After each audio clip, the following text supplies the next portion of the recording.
E quando a santa da psicóloga perde as caixinhas, o story da caixinha, eu perdi as maiores fofocas pra contar aqui pra vocês. Mas enfim, então eu vou retomar e a gente vai bater nesse papo mesmo. Vocês lembram que ontem eu coloquei uma caixinha falando sobre filho preferido? E aí vieram várias fofocas aqui. Uma delas é, por exemplo, meu pai deu um carro pra minha irmã e pra mim não, ele, na minha vez de fazer 18 anos, ele não tinha dinheiro. E aí, gente, quando a gente fala sobre esse assunto, é sempre muito delicado. Eu sabia que viriam fofoquíssimas. Porque pai e mãe diz que não faz diferenciação de filho, mas precisa fazer. Porque cada um tem uma necessidade diferente. Então, sabe quando a gente é criança e a gente coloca 2 copos de coca e a gente preenche um copo e aí quer que o outro preencha milimetricamente a mesma quantidade? Quando a gente fala de necessidade de afeto, não dá pra ser da mesma forma que a coca. Então, não dá pra gente querer ser... eu tô fazendo duas coisas ao mesmo tempo. Não dá pra gente querer que o nosso pai dê absolutamente as mesmas coisas que dá para um filho e para o outro, se um filho precisa de certas coisas que o outro não precisa. Talvez um seja mais dependente que o outro, talvez um seja, né, e isso acontece. E aí você vai dando conforme aquele filho vai precisando. Esse é o ideal dos mundos. E eu entendo que nessa condição de carro, de dinheiro, é diferente. Porque tem muita gente que vive assim, hoje eu tenho 80 mil, eu vou dar um carro pra Fernanda.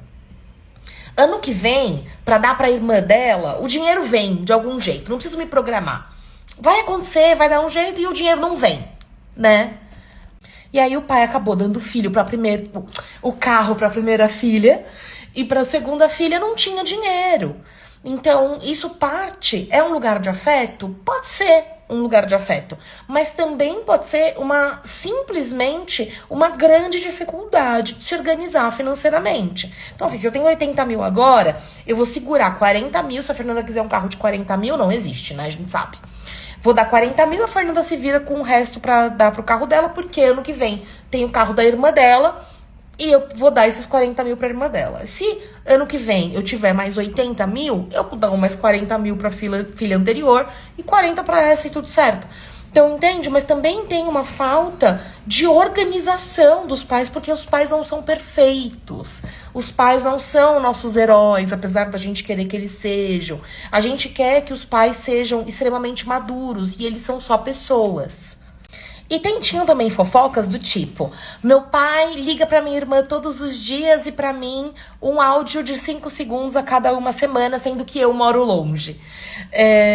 Que eu achei muito bonitinho, porque assim, no final das contas, tem também uma questão da gente dar mais atenção pro filho que a gente identifica que tem mais dificuldades. E isso é um grande problema, porque nem sempre o filho tem a dificuldade. Às vezes, a gente vê a nossa fragilidade refletida no nosso filho. E aí, como ela é muito parecida comigo e eu preciso de mensagem todos os dias, eu mando mensagem todos os dias. A outra já é mais parecida com o pai, então ela não precisa tanto. Então, na verdade, a gente não tá falando da Joana e da Maria. A gente tá falando de mim e do meu marido, que a gente vê refletido nos filhos. Percebem? Quantas vezes os pais olham para os filhos com características deles, projetando eles mesmos, ou os pais, ou ela é parecida com a minha irmã, ela é parecida com a minha mãe. A gente não tá falando da criança em si, a gente tá falando da nossa percepção. E aí a gente acaba confundindo as coisas e dando mais ou menos e fazendo essa diferenciação.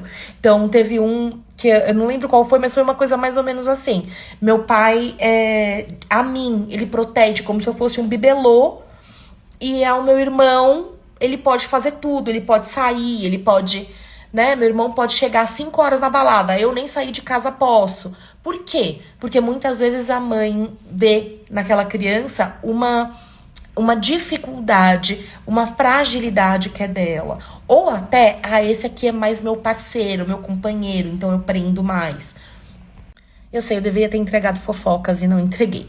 Mas tudo, gente, pra dizer que primeiro, a gente espera dos nossos pais coisas que às vezes eles não podem entregar. A gente espera maturidade que às vezes eles não têm. E a gente precisa passar por um processo de compreensão disso.